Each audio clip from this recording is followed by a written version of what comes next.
If you have to transfer many files between your Android phone and PC, then you should use the most oldest and reliable transfer method.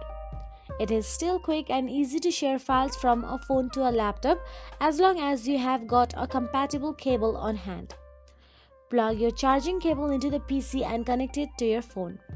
Once you have got it set up, all you have to do is connect your phone and tap on the notifications Android shows labeled charging this device via USB. Now, under the USB settings, set USB for to transferring files or file transfer. That's it.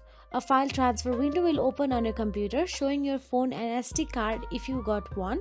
Then you can start copying your file across. This method is suitable for copying large amounts of data.